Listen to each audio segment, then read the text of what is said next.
والجنة للموحدين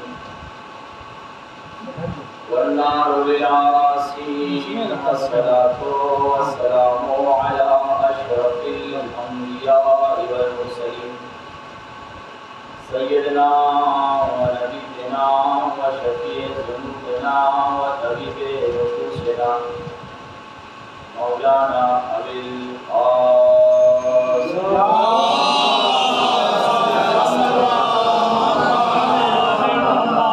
وعلى آله الطيبين الطاهرين المعصومين المطهورين المنتجبين المنتخبين لا سيما حجة الله على أرضه إمام زماننا هذا عجل الله تعالى فرجه الشريف ولعنة الله على أعدائهم أجمعين أما بعد فقد قال الله تبارك وتعالى في الكتاب المبين وقوله الحق بسم الله الرحمن الرحيم ومن يعمل مثقال ذرة خيرا يره ومن يعمل مثقال ذرة شرا يره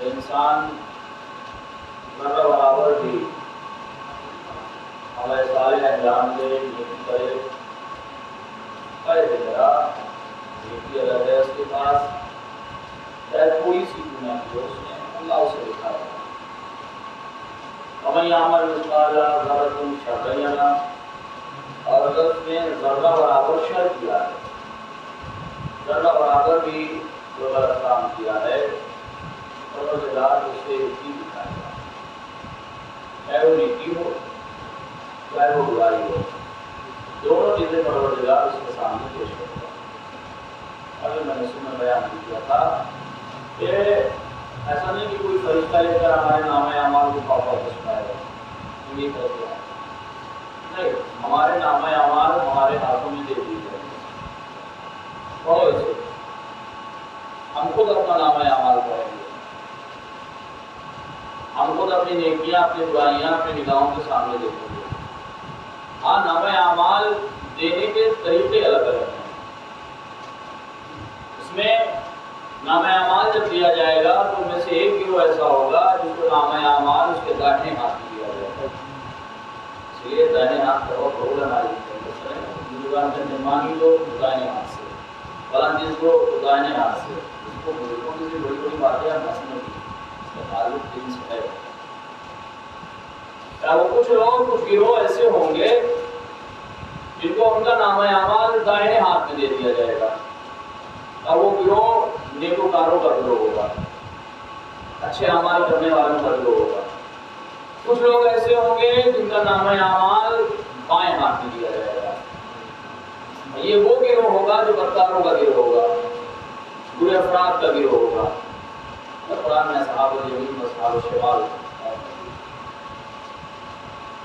نیکوکاروں کا نامہ اعمال دائیں ہاتھ میں دیا جائے گا بدکاروں کا نامہ اعمال بائیں ہاتھ میں دیا جائے گا اور دونوں اپنے اپنے نامہ اعمال کو خود پڑھیں گے وہ حساب و کتاب بات تو جو قبر میں سوال جواب فرشتے کرتے وہ تو کرتے ہیں برزخ کے معاملات اور اس کے بعد محشر کے معاملات محشر کی ہولناک کی بڑی خطرناک ہے بڑا غضب ہے محشر اب ہم اور آپ آسانی سے سن لیتے ہیں بروز حج فلاں فلاں سے کام ہوگا صلوات پڑھیں محمد وعلیہ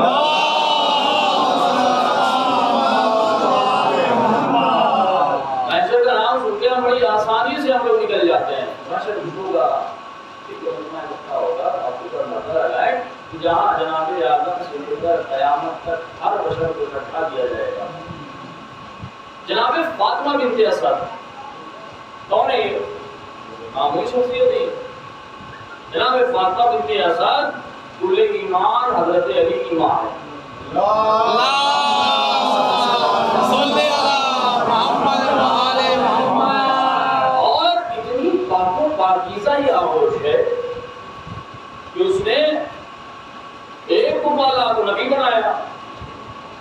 اسی آغوش میں جناب ختم مرتبت بھی بولے ہیں اور پوری زندگی پیغمبر اکرم نے ماں کہہ کے بلایا ہے اور ایک کی تربیت کی تو ہمارے اور آپ کی مولا عطا ہوئی اتنی پاک و پاکیزہ آغوش جہاں اس نے ایک امامت اور ایک نبوت کو پالا.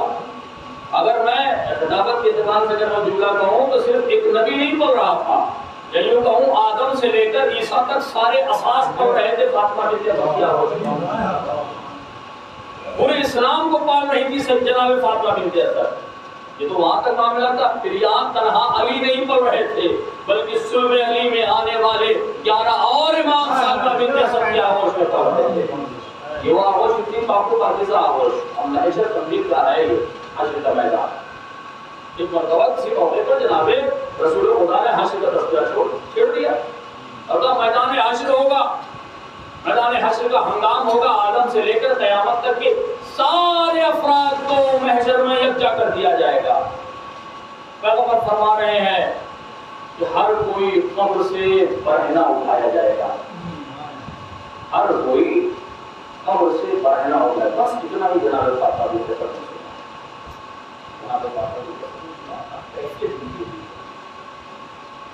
پھر کسی موقع پر جناب رسول خدا خطاب کر رہے تھے، کرتے کرتے انہوں نے کہا کہ قبر کی منزل بڑی دشوار ہے اور بہت ہی آسانی سے یہ ساری چیزیں لے رہے ہیں، لیکن یہ اتنا آسان مرحلہ نہیں ہے، بہت ہی مشکل مرحلہ ہے. جناب فاطمہ بنت اسد ہے، جناب رسول خدا کا خطاب چل رہا ہے کہ قبر کا مرحلہ بہت سخت ہے، ہر انسان کو فشار قبر ہوگا. اچھا یہ فشار قبر کیا ہوتا ہے؟ فشار کہتے کسے ہیں؟ آپ نماز وحشت پڑھتے ہیں؟ وحشت کا مطلب ہوتا ہے خوفناک، ڈراؤنی. وحشت خوفناک چیز کو اب آپ ہے کہ ایسی کون سی نماز ہے جو خوفناک ہے؟ نماز وحشت یعنی خوف کو دور کرنے والی نماز، وحشت کو دور کرنے والی نماز، یہ مردے کے حق پر پڑھی جاتی ہے. فشار قبر ہر انسان کو ہوگا. فشار قبر کسے کہتے ہیں؟ فشار قبر ہم اور آپ کسی زمین پر اکڑ کر چلتے ہوئے نظر آ رہے ہیں نا، زمین ہماری گفتگو کو سنتی ہے، زمین ہمارے عمل کو دیکھتی ہے، زمین ہم سے گفتگو بھی کرتی ہے لیکن ہم سن نہیں پاتے، آواز دیتی ہے، دیکھ ہمارے شانے بلند ہیں، گردنیں اکڑی ہوئی ہے، وزنی قدموں کے ساتھ ہمارے اوپر چڑھتے ہوئے تم نظر آ رہے ہو، آج تم ہو کل تم ہمارے درمیان ہو. پھر ہم تمہیں بتائیں گے کسی انسان کی جگہ کیسے نکالی جاتی ہے. معصومین روایت کرتے ہیں قبر تیار اور تم دیکھیے آپ کو قبر کیسی ہوتی ہے؟ قبر تیار، اس کی 2 دیواریں بنا دی جاتی ہیں، ان 2 دیواروں کے درمیان حضرت انسان ہوتا ہے، لٹا دیا گیا، قبر بند کر دی گئی. تو کسی قبر ہے ہم اور آپ احساس کریں جب لائٹ چلی جاتی ہے کسی چھوٹے سے کمرے میں ہم بیٹھے ہیں تو وحشت سی محسوس ہونے لگتی ہے اور اس میں تو یہ ہو کہ کوئی بھی باہر سے دروازہ بند کر کے چلا جائے، جبکہ آپ کو معلوم ہے کہ اس کمرے میں کوئی کھانے آپ کو نہیں چلائے گا، 2 گھنٹے 4 گھنٹے 5 گھنٹے کے بعد یہ کمرہ کھول دیا جائے گا. لیکن اگر کوئی بند کر کے چلا جائے تو ایک عجیب سی وحشت ہوتی ہے، بے چینی سی ہوتی ہے. ایک تو لائٹ نہیں ہے، اندھیرا چھایا ہوا ہے، اوپر سے باہر سے کمرہ بند کر دیا گیا ہے، اتنی تاریکی ہے، تو اسے معلوم ہے کہ نکال دیا جائے گا. اس کے باوجود یہ انسانی فطرت ہے، خود لائٹ بند کر کے دروازہ بند کر کے پوری رات سو سکتا ہے، لیکن اگر کوئی باہر سے بند کر دے تو اس کے وجود میں بے چینی رہتی ہے، گھٹن محسوس کرتا ہے. بند کر دیا ہمارا کمرہ قبر کی طرح نہیں ہوتا، چھوٹی سی قبر ہے، چھوٹی سی قبر تیار کر دی گئی، ہمیں اس میں لٹا دیا گیا، 2 دیواروں کے درمیان ہم موجود ہیں، اوپر سے ہمیں بند کر دیا گیا ہے، چاہ کے بھی ہم باہر نکل نہیں سکتے، لاکھ کوشش کر لیں. جیسے ہی ہم قبر میں داخل ہوئے فوراً ہی اللہ نے 2 فرشتے بھی بھیج دیے سوال و جواب کرنے کے لیے، سوال و جواب کرتے ہیں. اچھا یہ فشار کا جو معاملہ ہے کہ ان دونوں دیواروں کے درمیان ہوتے ہیں، روایت یہ کہتی ہے یہ دونوں دیوار آپس میں گلے ملنے لگتی ہیں. یہ دونوں دیوار کبھی آپ نے گاڑیوں کی ٹکر دیکھی ہے؟ گاڑیاں کو آپس میں ٹکرا جائے اور خدا نہ انسان ان کے درمیان آ جائے، کیفیت کیا ہوگی؟ گاڑیاں تو سلامت نہیں رہتی ہے، لیکن جو بیچ میں آ گیا ہے وہ چٹنی چٹنی ہو جاتا ہے، بری کیفیت ہو جاتی ہے، حالت غیر ہو جاتی ہے۔ تاریخ روایتیں یہ کہتی ہے کہ دونوں دیوار آپس میں سے مل نہیں جاتی ہیں، بلکہ جو درمیان میں ہمارا جسم ہوتا ہے اسے مسل کے رکھ دیتی ہیں۔ اچھا مسل دیا، چور چور ہمارے ہڈیوں کا ہو گیا، ہمارا جسم چٹنی کی طرح ہو گیا، ختم ہو گیا معاملہ، اس کا کہانی ختم یا ختم ہو گیا معاملہ۔ جسم کی ہڈی چور چور ہو گئی ہے، ہمارے جسم میں کچھ بچا ہی نہیں، تو یہ جسم میں گوشت تھا اسے چٹنی چٹنی پانی کی طرح کر دیا گیا ہے، اب معاملہ ختم ہو جانا چاہیے۔ لیکن ایک پھر روایتیں کہتی ہے دونوں دیواریں جدا ہوتی ہیں، جسم جیسے پہلے تھا پھر سالم ہو جاتا ہے، پھر یہ دونوں دیواریں آپس میں ملاقات کرتی ہیں، ساری رات یہ دیواریں یہی عمل انجام دیتی ہیں۔ آپ اندازہ لگائیں کہ ہمارے جسم پر اگر ہلکی سی سوئی لگ جاتی ہے تو ہماری کیفیت کیا ہوتی ہے؟ اگر ہمارے جسم پر کوئی بلڈ سے وار کرتے ہیں تو پھر ہماری کیفیت کیا ہوتی ہے؟ کانٹا چبھ جائے تو ہماری کیفیت کیا ہوتی ہے؟ جہاں ہمارے وجود کو یہ دیواریں آپس میں مل کر چٹنی چٹنی کر رہی ہیں، اس وقت ہماری کیا کیفیت ہوتی ہے؟ یہاں تو موت آ سکتی ہے، وہاں موت نہیں آنی ہے، پھر حیات ملے گی، پھر ہمارے جسم میں وہی گوشت وہی ہڈیاں آئیں گی، پھر یہ آپس میں ملاقات کریں گی، پھر ہمارے جسم میں ہڈی گوشت ہے، پھر دیوار آپس میں ملنا شروع کر دیں۔ یہ فشار، اسے کہتے ہیں فشار۔ جناب رسول خدا نے کہا ہر کسی کو فشار ہونا ہے، اور بروز حاشیہ ہر کسی کو خدا پرہنہ اٹھائے گا، ننگا اٹھائے گا، جیسے ماتا صاحب پیدا ہوتا ہے نا دنیا میں ویسے ہی ننگا اٹھائے گا۔ جناب فاطمہ کو کہتے ہیں کہ فشار ہوگا، ننگا اٹھائے گا، بڑی اضطراب کہتے ہیں۔ ایک صحابی رسول دنیا سے ہجرت کر گیا، جناب ختمی مرتبہ نے خود اس کی نماز جنازہ پڑھائی۔ پیغمبر فرماتے ہیں کہ 70,000 فرشتوں نے نماز جنازہ پڑھی، مومنین نے نماز جنازہ پڑھی، لے جا کے اسے دفن کر دیا گیا۔ جب وہ دفن ہو رہے تھے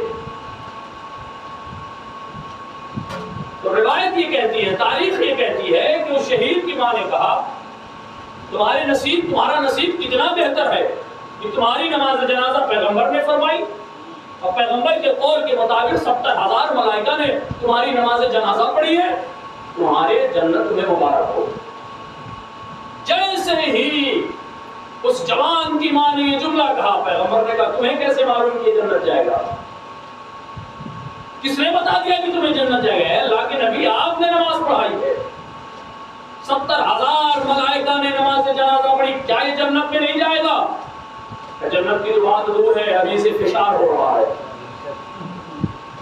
ابھی یہ فشار قبر میں مبتلا ہے، اور ہم آپ کو بڑی آسانی سے جنت جانے کے لیے تیار ہیں، اب کچھ نہ کرنا نہ ڈرنا ہے، تو ہم تو جانتے ہیں کہ یہ جنت ہماری پکی ہے، ہم یہ دعا کیا ہے پہلے ہی سے ہمارے پاس موجود ہے سرٹیفکیٹ، لے جا کے دکھا دیں گے فرشتوں کو، یہ جنت ہماری ہے۔ آپ یہ جان لیجیے آپ کے اوپر حق دوہرا ہے، میں نا پھر بھی آپ لوگوں سے کم رہوں گا، آپ کو 4 گھنٹے پڑیں گے، مجھے 2 ہی پڑیں گے، چلیے مولانا جی کسی اپنے آپ کو بتا رہے ہیں، آپ اپنے سامنے اور آخر میں ایک جملہ لکھتے ہیں، آپ کا جو بھی نام ہو، فلاں سید رضوی آفتی سہی، جیسے ہی آپ نے لکھا اس کا مطلب یہ کہ آپ کا تعلق خاندان اہل بیت سے ہے، آپ کا تعلق خاندان اہل بیت سے ہے۔ خاندان اہل بیت سے تعلق کا کیا مطلب؟ آپ خاندان رسالت سے ہیں، روایتیں یہ کہتی ہیں کہ سادات کا احترام کرنا ہر انسان پر واجب ہے، روایت کہتی ہے، معتبر ترین روایتیں موجود ہیں کہ سادات کا کیوں کا، اس لیے کہ یہ اس کا احترام نہیں ہے۔ سلام پڑھیں محمد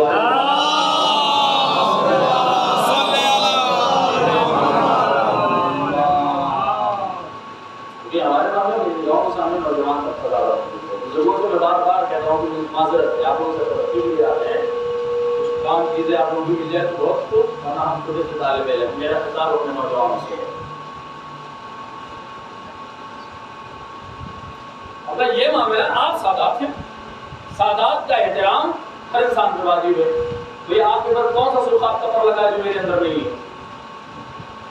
ہم نے کہا وہ سلوکات کا پر یہ ہے کہ آپ کے لہو میں سیدہ سے نسبت رکھنے والا لہو ہے، اس لیے آپ کا احترام ہے. تو آپ کا احترام اتنا ہے کہ آپ کا احترام کیا جائے. کیوں؟ اس لیے کہ آپ سید ہیں، خاندان رسالت سے ہیں، خاندان اہل بیت سے ہیں. اب اس کے بعد جس کے رگوں میں خاندان رسالت کا خون ہو، جو اپنے آپ کو نسل فاطمہ سے کہتا ہو، جو اپنے آپ کو نسل اہل بیت سے کہتا ہو، اگر وہ انسان ویسے ہی مثلا ایک عہدیدار، میں کہہ رہا ہوں ایک دروگا ہے، ایک ایس ڈی ایم کی بات لے لیجیے آپ، ایک ایس ڈی ایم سرے عام پورے عام کو غلطی کرتا ہوا نظر آئے اور ایک وہی کام ایک عام انسان کرتا ہوا نظر آئے، کیا دونوں کی سزا ایک ہوگی؟ یہ دونوں انسان ہیں، دونوں کی سزا ایک ہونی چاہیے. ماسک آپ بھی نہیں پہنے ہیں، ماسک وہ بھی نہیں پہنے ہوئے ہیں. یہاں ماسک پہ 500 روپے کا جرمانہ لگ رہا ہے، وہاں ماسک پہ نوکریاں داؤ پہ لگی ہوئی ہیں. وجہ کیا ہے؟ یہ عادل حکومت کے لیے جملہ تھا. ضروری یہ یہاں اپنا چل جاتا ہے چاہے سے عادل اللہ کی بارگاہ عادل حکومت ہے، وہاں یہ سب نہیں چلنے والا ہے. وہاں اعمال چلے گا، جتنا پکڑا تگڑا اعمال ہے اتنا ہی تگڑا آپ کا کارنامہ وہاں سامنے آئے گا.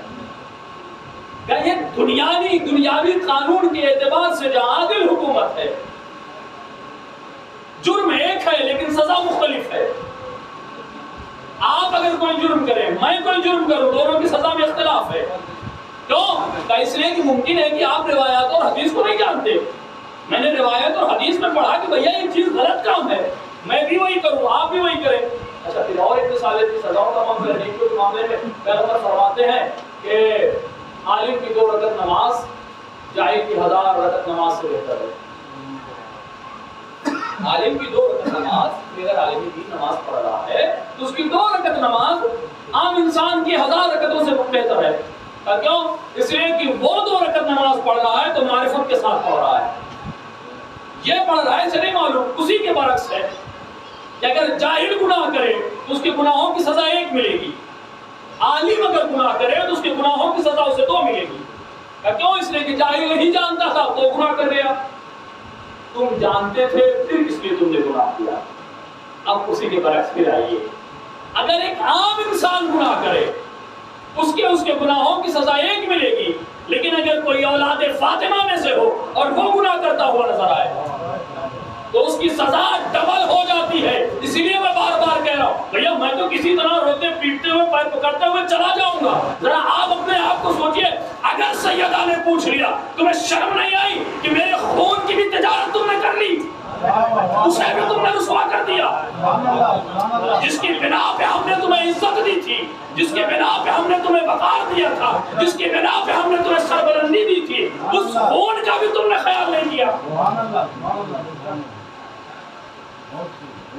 اگر اس خون کا خیال نہیں ہے پھر آپ کہہ رہے جنت جائیں گے، کس منہ سے امام حسین سے کہیں گے مولا جنت دے دیجئے، میں نے آپ کے خون کو رسوا کیا تھا. اسی لیے امام صادق علیہ السلام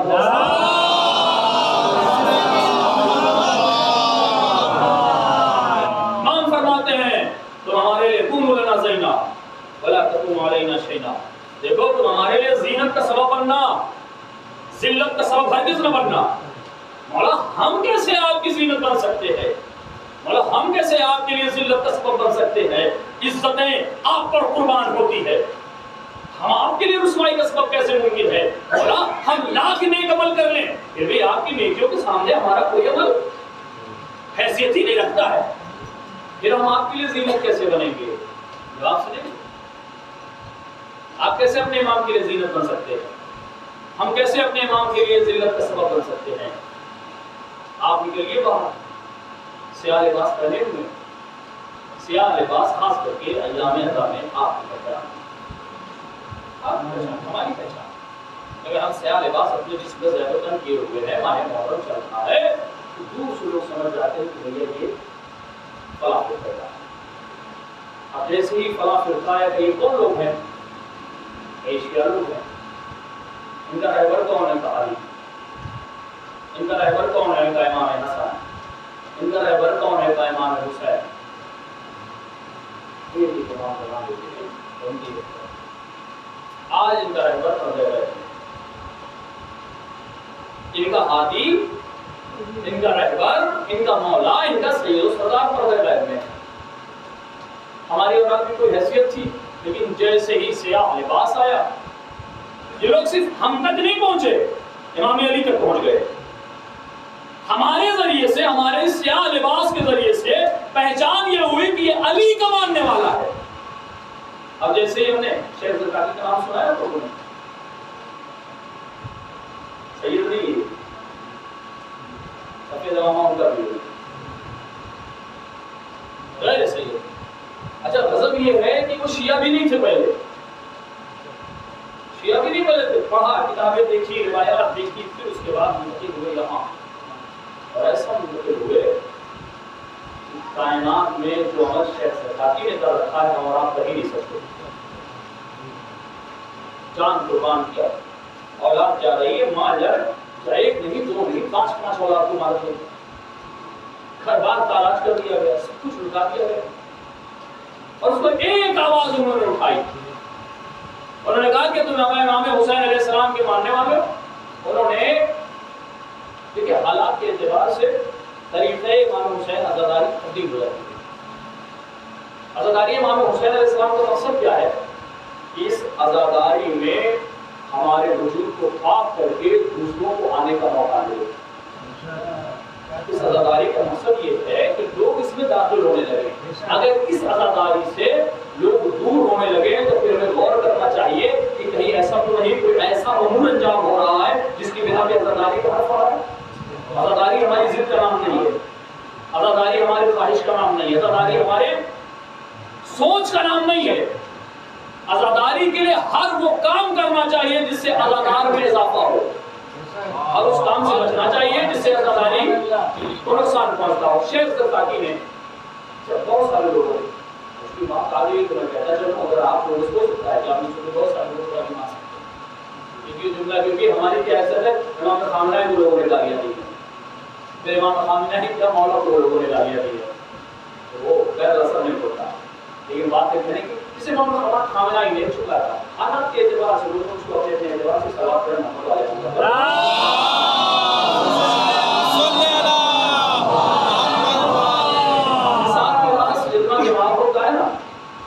اسی اعتبار سے سمجھتا ہے، جتنی صلاحیت ہے، جتنا علم ہے، جتنی معرفت ہے، اسی کے اعتبار سے. اور میں یہی کہتا رہوں گا کہ آج ہماری صلاحیت کے لیے حد ہے کہ ہم اپنے مراجع کرام کے کہے ہوئے الفاظ بھی نہیں سمجھ پاتے. امام کو کیا سمجھے گے؟ بہت پہلے انہوں نے سیریا میں موجود تھا، تب میں نے سنا کہ سید نے کہا تھا کہ زنجیر کا ماتم آپ کرتے ہیں لیکن اس کے ذریعے سے خون بتائی. انہوں نے یہ کہا تھا خون بتائی. تو کیا یہ ان کا فتویٰ پہلے اول، کیا یہ ان کا فتویٰ عالم اسلام کے لیے تھا؟ کیا یہ ان کا فتویٰ عالم اسلام کے لیے تھا؟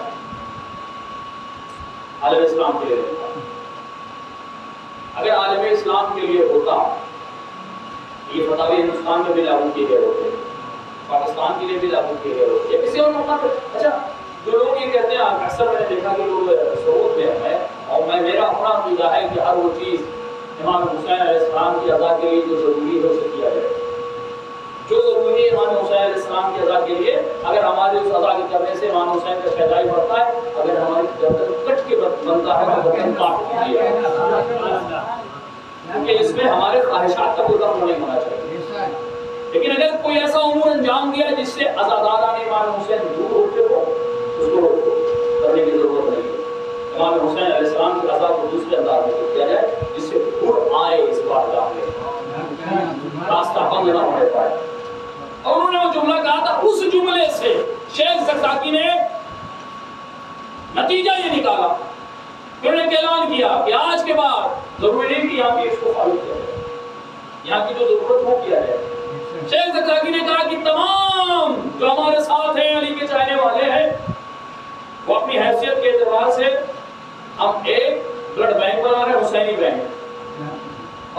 اپنے خون کو جمع کر دے، یہاں کوئی خون اپنا نہیں بہائے گا.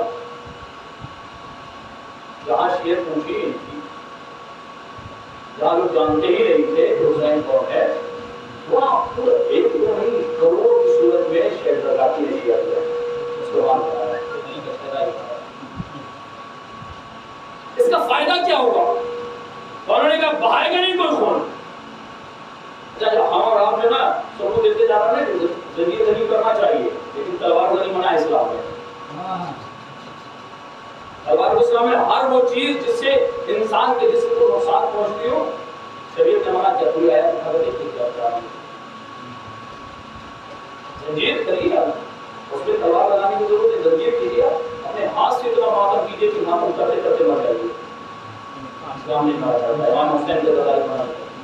اور انہوں نے نتیجہ اخذ کیا شیخ زرقاتی نے، کہا کہ خون سب جمع کریں گے حسینی بلڈ بینک میں. جمع ہو گیا ہے جگہ. تھوڑا سا اور آگے یہ سوچیں آپ کو، آپ کے قریب میری ملک پاکستان میں انہیں کی نقل کرتے ہوئے امام حسین علیہ السلام کے لیے ابھی آپ لوگ ماتم کرنا چاہتے ہو، خون کا ماتم کریے، خون کریے، لیکن تھوڑا سا خون اپنا جمع کر دیجیے، کسی کے کام آ جائے. عظیم فلسفہ اس کے آگے کا. بات کہیں سے کہیں اور چلی گئی، لیکن آپ کے سامنے عرض کرنا ہے. سلام اور رحمت اللہ. صلی اللہ محمد وعلی محمد. خون وہاں بھی جمع ہونے لگا. ایک دن کچھ نوجوان شیعہ جا رہے تھے. یہ حقیقی واقعہ ہے، جس کے ساتھ پیش آیا ہے اس نے خود ٹی وی میں اپنا انٹرویو دیا ہے. کچھ شیعہ جا رہے تھے، انہوں نے دیکھا کہ ایک شخص ہے جو موٹر سائیکل سے گرا ہوا ہے، ایکسیڈنٹ ہو چکا ہے، تڑپ رہا ہے، گاڑیاں ہیں تیزی سے نکلتی چلی جا رہی ہے. ہمارے یہاں تو سے اٹھ گئی، کون جائے اپنا سر دے. ایک تو آپ چلیے نیکی کرنے کے لیے دنیا بھر کے باقی پوچھ تاچھ ابھی سے ہونے لگے گا. لیکن شیعوں نے کہا نہیں، ہم اسے اس طرح مرتا ہوا نہیں چھوڑ سکتے. اٹھایا اسے، ہاسپٹل میں لے گئے، اس کا علاج کیا جائے. پتہ ہے چلا ڈاکٹروں نے کہا بھیا خون اس کا بہت بڑھ گیا ہے، جب تک اسے خون نہیں ملتا اس کی جان بچانا مشکل. نوجوان نے کہا ہم حاضر ہیں، جہاں تک ممکن ہو خون لیا جائے. خون دے دیا گیا. ان نوجوانوں نے روح کے اعتبار سے اپنے اور عزیزوں اور دوستوں کو خون کیا بھی آؤ خود دے دو، سب لوگ دے دیا. زندگی اس کی بچ گئی. چلے گئے. جب یہ ہوش حواس میں آیا وہ شخص سے پوچھا کہ میں یہاں کیسے آیا؟ پتہ چلا کہ کچھ نوجوان تھے لیکن اٹھا کر لا لیتا ہے. کون تھے لوگ؟ کہنے والے. کچھ تو پتہ ان کا کون اتنا بڑا ہمارا محسن تھا جو میں مرگ کی کیفیت میں تھا، جس نے اپنا اٹھا کے لا کر یہاں پہ ہم کو پہنچایا، اپنا خون بھی دیا. ہے کون؟ جب اسرار بڑھتا گیا اور کوئی پتہ، کوئی نام، گاؤں، حضور طور پر ہوتا ہے کہ رجسٹر میں کھانا کی جاتی ہے، کھولا گیا ہوتا ہے بھیا افغان علاقہ تو نام پڑھتی پہنچاؤں گا. میں کسی طرح سے وہ پتے کے ذریعے ان لوگوں کے پاس پہنچا. پھر وہاں پہنچا، اس نے کہا بھائی آپ کون لوگ ہیں؟ آپ نے کیوں ہماری مدد کی؟ ہمارے محرم کو بننا، یہ ہمارے محرم چل رہا. اسی درمیان یہ بات کہا کہ ہم لوگ شیعہ. وہ خود کہتا ہے، اپنے ٹی وی پہ انٹرویو میں اس نے دیا، کہا کہ اس واقعے سے پہلے میں ان لوگوں سے نفرت کرتا تھا. اس واقعے سے پہلے میں شیعہ حضرات سے نفرت کرتا تھا. آج بھی اسے بہت نفرت کرتا تھا، انہیں میں دیکھنا پسند نہیں کرتا تھا. یہاں تک کہ ان کے علاقے میں میرا گھر تھا، اپنا گھر بیچ کے میں دوسری جگہ پر اپنا گھر میں نے لے لیا. شدید نفرت کسی سے.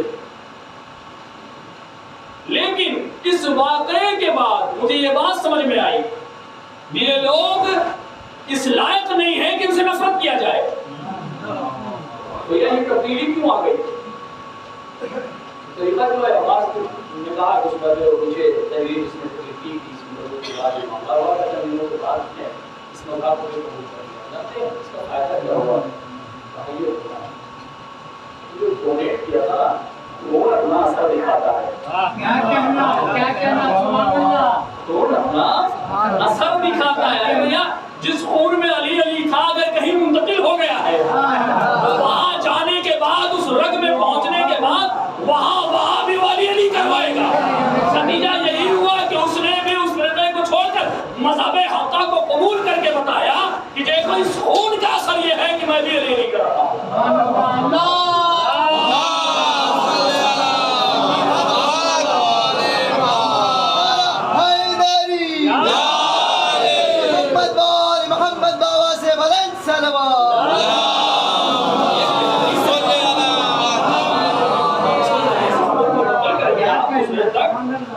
یا جو کام ہم یہاں ممبروں سے نہیں کر پا رہے ہیں وہ آپ تھوڑا سا فون دے کے کروا رہے ہیں.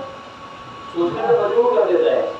بلڈ بینک حسینی بینک کے نام سے کوئی مرتا ہوا ہو, خون کی ضرورت ہو, کوئی دینے والا نہ ہو, اچانک آپ کے پاس فون آیا, بھیا حسینی بلڈ بینک سے بول رہے ہیں, جی 2-4 یونٹ خون چاہیے, مل جائے گا, کتنا پیسہ؟ ہم لوگ فری میں دیتے ہیں. ہم لوگ فری میں دیتے ہیں. بھیا کیوں فری میں دیتے ہیں؟ نام حسین پہ دیتے ہیں. خون پہنچا دیا آپ نے, خون اس کے جسم میں پہنچ گیا, زندگی اسے مل گئی.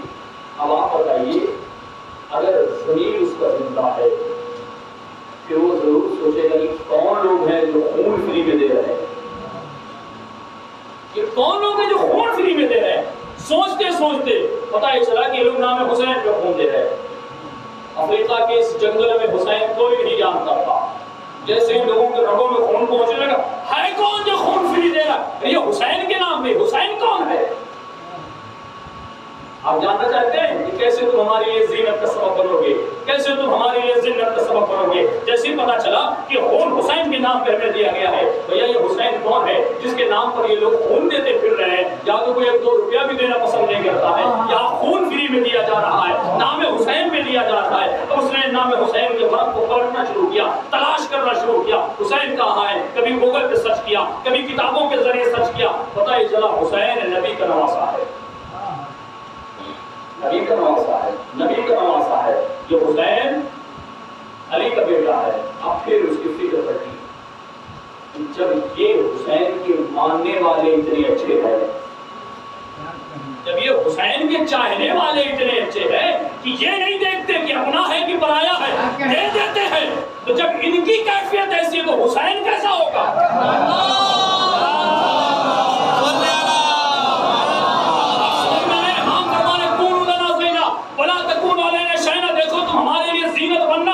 ذلت نہیں بننا. کیوں؟ اس لیے کہ تم عمل کرتے ہو, پہچان ہماری ہوتی ہے. اگر تم اچھا کرو گے تو کہیں گے یہ اتنا اچھا ہے تو حسین کتنا اچھا ہوگا.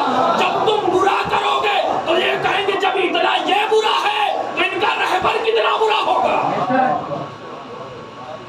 سلیمان نے فرمایا کون لنا زینا, زینت بنو ہمارے لیے, اس لیے کہ تمہارے سامنے زیدی لگا ہوا ہے, تمہارے سامنے رضوی لگا ہوا ہے, تمہارے سامنے عابدی لگا ہوا ہے, تمہارے سامنے جعفری لگا ہوا ہے, تمہارے سامنے نقوی لگا ہوا ہے, تمہارے سامنے تقوی لگا ہوا ہے. اتنے سارے القاب کے ساتھ تم ہو, جب تم کوئی عمل انجام دو گے کہیں گے نقوی کر رہا ہے, تقوی کر رہا ہے, عابدی کر رہا ہے, رضوی کر رہا ہے. جب رضوی کہیں گے تو ہماری نسل پہ حملہ ہوگا, ہمارے لیے ہمارے اوپر یہ ساری چیزیں آئیں گی. اس کا مطلب یہ ہے کہ ہم اپنے کردار کے ذریعے صرف اپنے کردار کو میلا نہیں کر رہے ہیں بلکہ سماج اور معاشرے کو موقع دے رہے ہیں کہ وہ حسین کو برا کہہ سکے, وہ علی زین العابدین کو برا کہہ سکے, وہ سید سجاد کو برا کہہ سکے. پھر ہم ایسا موقع کسی کو نہ دیں. اس بات کا اہتمام کریں کہ ہم اپنے امام کے لیے سینہ مستقبل میں اپنے امام کے لیے ذلت کا سبب بنیں. اپنے امام کو ہم سرخرو کر دیں, اپنے کردار کر دیں, اپنے کردار کو کریں. ہمارا تعلق امام سے, ہم کوئی ایسے ہی کہیں رہے ہوتے کوئی فرق نہیں پڑتا, لیکن ہادی ہمارا ایسا ہے کہ ہم اس ہادی کے لیے اپنے عمل کو صحیح کر دیں. رسول نے فرمایا دیکھو تم جھوٹے خداؤں کو بھی برا نہ کہو. کیوں؟ اس لیے کہ تم ان کے جھوٹے خداؤں کو برا کہو گے تو تمہارے سچے خدا کو برا کہیں گے. لیکن تمہارا تعلق جس سے ہے تمہارے عمل کی ساری بنیاد اسی سے ہوتی ہے. جو کچھ تم کرتے جاؤ گے تمہارے رہبر کی پہچان کیسے ہوتی جائے گی. اس کا مطلب یہ ہے انشاءاللہ وہ پہلو چھوٹ ہی گیا, اس کو پھر گفتگو ہوگی. حسین اور یہ کربلا جیسا غازی ہم سے کردار کی بلندی چاہتے ہیں, ہمارے مزاج کو پاک چاہتے ہیں, ہماری فکر کو پاک چاہتے ہیں, ہماری نگاہوں کو پاک چاہتے ہیں, ہمارے وجود کو پاک چاہتے ہیں. ان تک پہنچنے کے لیے اپنے اندر خواہشات کو ختم کرنا پڑے گا جو ہمیں برائیوں کی جانب لے جا رہا ہے. حسین مظلوم تک پہنچنے کے لیے خود کی طرح السلام کائنات کی ہر بادشاہ پر لاکھ ماننا ہے. جب ہم ایسا کریں گے پھر حسین کو مانیں گے. اس کے بعد اگر ہمارے امام اعمال میں کمی رہ جاتی ہے پھر حسین ہمیں بخش شفاعت کریں گے. اس لیے آپ جانیں امام حسین علیہ السلام کی وسعت اپنے چاہنے والوں میں بھی آپ نے ہر کسی کو نہیں لیا کروا دیا. ایسا نہیں ہے امام حسین علیہ السلام آواز دیتے تو 72 سے آگے اوپر کوئی نہ آتا. مدینے سے بھی آپ چن کر لا سکتے تھے لیکن سب کو حسین نے نہیں چنا. دنیا میں ایک کر کے حسین نے دکھایا. اگر وہ آخرت میں بھی اگر چاہتے ہو تو حسین ایسے ہی لوگوں کو چنے گے. اس لیے ضروری ہے اگر ان نفوس کو دیکھ لیں آپ معمولی نفوس نہیں تھے. اگر معمولی نفوس ہوتے تو معصوم علیہ السلام یہ نہیں کہتے. امام جعفر صادق علیہ السلام نے فرمایا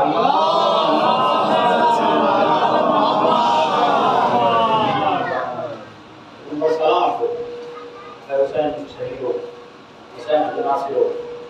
صرف سلام نہیں تھا معصوم میں تاکہ ہماری اور ہمارے والدین کی جانیں یہ وقت امام اپنے زمانے کا کہہ رہا ہے ہماری جانیں تم پہ قربان ہو. اس کا مطلب یہ ہے کہ حسین ایسے کوہر نایاب چن کر لے کر آئے تھے جن کے نفوس پاک و پاکیزہ تھے. وہ بادشاہ کے قید سے باہر ہو گئے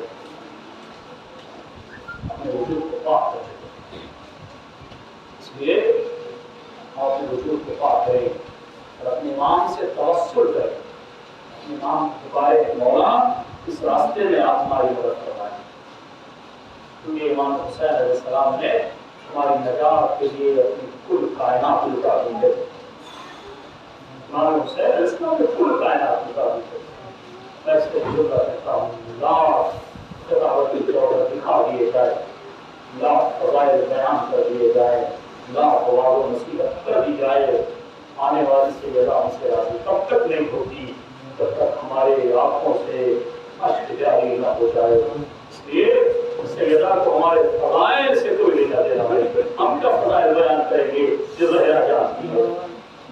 ہم کیا خطابت کریں گے جو زینب اولیاء مقام جانتی ہے؟ یہ بس باتیں ہیں دیکھنے کے لیے کون ہے جو حسین پہ گریا کر رہا ہے, کون ہے جو ہمارے حسین پہ ماتم کر رہا ہے. امام حسین نے ہماری نجات کے لیے اپنی کل کائنات لٹا دی ہے. وہ عظیم قربانیاں امام حسین نے پیش کی ہے. ہمارے رونے کے لیے امام حسین کی قربانی کافی تھی لیکن حسین نے اپنا اکبر ہمارے لیے کیا ہے. حسین نے اپنا قاسم ہمارے لیے کیا ہے. حسین نے اپنے گود کے پالے علی اصغر کو قربان ہمارے لیے کیا ہے. ذرا اندازہ لگائے اس حسین کے لیے کتنا سخت مرحلہ رہا ہوگا کہ جب جوان بیٹا حسین کے سامنے ایڑیاں رگڑ رہا ہو اور حسین اس منظر کو دیکھ رہا ہو. حسین کے لیے وہ وقت کتنا عظیم رہا ہوگا, کتنا سخت رہا ہوگا کہ جہاں جوان بیٹا اپنے سینے میں برچی کی علی کھائے زمین کربلا پہ پڑا رہا ہو, حسین کے لیے وہ وقت کتنا دردناک رہا ہوگا جہاں برابر کا بھائی عباس اپنے بازو کٹائے فرات پہ پڑا رہا ہو. وہ وقت حسین کے لیے کتنا تکلیف دے رہا ہوگا جہاں 6 ماہ کا بچہ ہے, حسین کی آغوش ہے, تیرے سے شعبہ ہے, ہرملا کی تیر گلوئے اسود پہ لگتی ہے اور امام حسین علی اصغر کا لہو چہرے پہ ملتے ہیں. یہ ساری چیزیں کس لیے ہے؟ یہ ہمارے لیے قربانیاں حسین پیش کر رہے ہیں. اور صرف اتنا ہی نہیں, اگر اتنا ہی ہوتا پھر بھی بہت تھا, لیکن مرحلہ یہی رکتا نہیں. حسین کے لیے وہ عظیم مرحلہ, وہ دردناک مرحلہ کہ حسین نے اسے بھی قبول کر لیا کہ وہ حسین جس کی غیرت یہ کہتی تھی, اس کی حیا یہ کہتی تھی کہ زینب کا سر سورج بھی نہ دیکھنے پائے, لیکن ہمارے لیے حسین مظلوم نے زینب کی میرے دائی برداشت کی. ارے کوفہ و شام بلبلے زینب میرے دا ہے, منادی ندا دے رہا ہے, آؤ تماشا دیکھو علی کی بیٹیاں ہیں, شرابیوں کا ہجوم علی کی بیٹیاں میں بے مقنعوں چادر ہے, تماشائی تماشا.